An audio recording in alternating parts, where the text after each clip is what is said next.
ગુજરાતમાં ચાલી રહેલા ચૂંટણીના ગરમાયેલા માહોલ વચ્ચે લોકલાડીલા ધારાસભ્ય ચૈતર વસાવાની આગેવાનીમાં ભરૂચ શહેરમાં ભવ્ય બાઇક રેલીનું આયોજન કરવામાં આવ્યું હતું। જાડેશ્વર ગામ સ્થિત અંબાજી મંદિર ખાતે દર્શન કરીને રેલીનો પ્રારંભ કરવામાં આવ્યો હતો।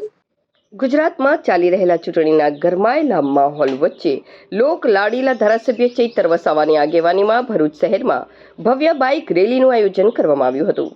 જાડેશ્વર ગામ સ્થિત અંબાજી મંદિર ખાતે દર્શન કરીને રેલીનો પ્રારંભ કરવામાં આવ્યો હતો।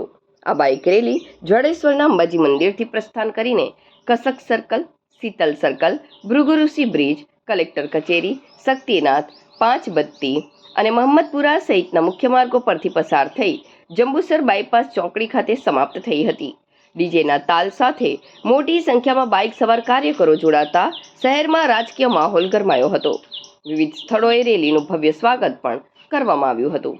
રેલીમાં પત્રકારો સાથે વાતચીત કરતા ચૈતર વસાવાએ ભાજપ સરકાર પર આકરા પ્રહાર કર્યા હતા। તેમણે જણાવ્યું હતું કે છેલ્લા 30 વર્ષના શાસનમાં ભાજપના ભ્રષ્ટાચારથી જનતા કંટાળી ગઈ છે અને હવે લોકોને વિકલ્પ રૂપે આમ આદમી પાર્ટી પર વિશ્વાસ વધ્યો છે। આવનારી ચૂંટણીમાં જનતા ભારે બહુમતથી આપના ઉમેદવારોને વિજય બનાવશે તેવો વિશ્વાસ પણ તેમણે વ્યક્ત કર્યો હતો। વધુમાં તેમણે આક્ષેપ કર્યો હતો કે ભાજપ દ્વારા ઉમેદવારોને ડરાવી ધમકાવીને ફોર્મ પરત ખેંચાવડાવી રાજ્યમાં આશરે 700 બેઠકો બિનહરીફ જીતવાનો પ્રયાસ કરવામાં આવ્યો છે। સાથે જ ગણપત વસાવાના નિવેદન પર પ્રતિક્રિયા આપતા તેમણે જણાવ્યું હતું કે વિધાનસભામાં ઉઠાવાયેલા કૌભાંડના મુદ્દાઓને કારણે ભાજપના નેતાઓ વારંવાર તેમના નામનો ઉલ્લેખ કરે છે। મણિપુર ઘટનાનો ઉલ્લેખ કરતા તેમણે ભાજપ પર મહિલાઓના મુદ્દે મૌન રહેવાનો પણ આક્ષેપ કર્યો હતો। અંતમાં તેમણે ભાજપના નેતાઓને ખુલ્લી ચર્ચા માટે પડકાર આપતા જણાવ્યું હતું કે અમે ચર્ચા માટે તૈયાર છીએ, પરંતુ મુદ્દા પરથી ધ્યાન ભટકાવવા ખોટા આક્ષેપો કરવામાં આવી રહ્યા છે। આ બાઇક રેલીને લઈને ભરૂચ શહેરમાં રાજકીય ચર્ચાઓએ જોર પકડ્યું છે અને ચૂંટણી પહેલા શક્તિ પ્રદર્શન તરીકે પણ જોવામાં આવી રહી છે। જે પ્રકારે ગુજરાતમાં સ્થાનિક સ્વરાજની ચૂંટણીના પ્રચાર પૂરજોશમાં ચાલી રહ્યા છે, ત્યારે અમે પણ અમારા સ્થાનિક સ્વરાજ ચૂંટણીના ઉમેદવારોના સમર્થનમાં ભરૂચ ખાતે બાઇક રેલીમાં ઉપસ્થિત થયા છે। હું જ્યાં સુધી ભરૂચને જાણું છું ત્યાં સુધી ભરૂચની જનતાના અનેક પ્રશ્નો છે। કોઈ પણ કચેરીઓમાં જાઓ, કમિશન આપ્યા વગર એક પણ કામ થતું નથી। ભ્રષ્ટાચાર એટલો વધી ગયો છે। અહીંયા ગટરના એટલા પ્રશ્નો છે, રોજગારીના એટલા પ્રશ્નો છે, સ્વચ્છતાના એટલા પ્રશ્નો છે, આરોગ્યના એટલા પ્રશ્નો છે। એક પણ ચૂંટાયેલો પ્રતિનિધિ લોકોને જવાબ આપવા તૈયાર નથી।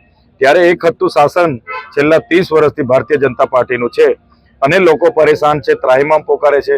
ત્યારે લોકોને વિકલ્પ જોઈતો હતો અને આમ આદમી પાર્ટીએ વિકલ્પ તરીકે મજબૂતાઈથી ઉમેદવારો ઉતાર્યા છે। ત્યારે અમને પૂરેપૂરી ખાતરી છે કે આ વખતે ભરૂચની જનતાનો મૂળ જે પરિવર્તનનો છે એ આમ આદમી પાર્ટીના ઉમેદવારો પર વિશ્વાસ મૂકશે અને આમ આદમી પાર્ટીના ઉમેદવારોને જીતાડી લાવશે। ચેતરભાઈ, હમણાં ગણપત વસાવાએ તમારી પર આક્ષેપ મૂક્યા હતા કે આપ મહિલાઓનું શોષણમાં તો શું કહેશો એ બાબતે?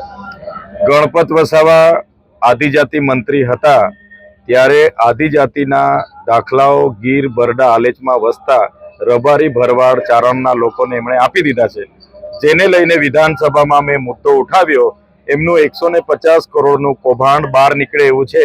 એમના બાજુના ધારાસભ્ય કુંવરજીભાઈ હળપતિએ ખુદ પ્રેસ કોન્ફરન્સ કરીને આ વાત મૂકી છે। ત્યારે એનાથી બોખલાઈ જઈને ગણપત વસાવા હોય, હર્ષભાઈ સંઘવી હોય, એમના મુખ્યમંત્રી હોય, બધા જ લોકો આદિવાસી વિસ્તારોમાં આવીને ચૈતર વસાવાના નામથી ભાષણો ચાલુ કરે છે, કેમ કે ચૈતર વસાવાનો એમને ડર છે। એટલે એનાથી ચૈતર વસાવાને કંઈ ફેર પડતો નથી। આજે ચૈતર વસાવાને જે જન સમર્થન મળ્યું છે એનાથી આ લોકો ડરેલા છે। વાત રહી આદિવાસી મહિલાઓની શોષણની, જ્યારે મણિપુરમાં અમારી આદિવાસી બહેન દીકરીઓને નગ્ન અવસ્થામાં ફેરવવામાં આવતી હતી ત્યારે આ ભાજપના નેતાઓએ કોઈ સ્ટેટમેન્ટ કેમ નથી આપ્યું? જ્યારે મહિલાઓ પર એટલા અત્યાચારો થાય છે ત્યારે સ્ટેટમેન્ટ કેમ નથી આપ્યું? હા, કોઈ જગ્યાએ અમારો કોઈ કાર્યકર કોઈ મહિલા સાથે આ પ્રકારની શોષણ કરે છે અને પોતે એમની સરકાર છે તો કરો કાર્યવાહી। તમે મુદ્દાઓને ભટકાવવા માટે નિમ્ન કક્ષાના મુદ્દા લઈને બેસો, અમે તો ચેલેન્જ આપીએ છીએ, બોલાવો અમને, અમે ડિબેટ કરવા તૈયાર છે। પણ વાત એ મુદ્દાઓ ભટકવાની છે, એટલા માટે આવી વાત કરી હશે એવું હું માનું છું। ચેતરભાઈ, ગુજરાતની અંદર 700 બેઠકો પર ભારતીય જનતા પાર્ટી જીત મેળવી છે, એને લઈને શું કહેશો?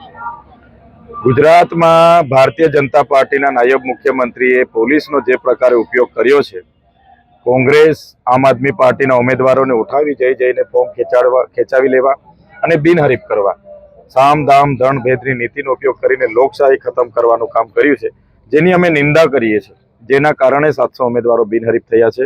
પણ ગુજરાતની જનતા હવે જાણે છે, સમજે છે, આ ચૂંટણીમાં એનો જડબાતોડ જવાબ એમને મળી જવાનો છે.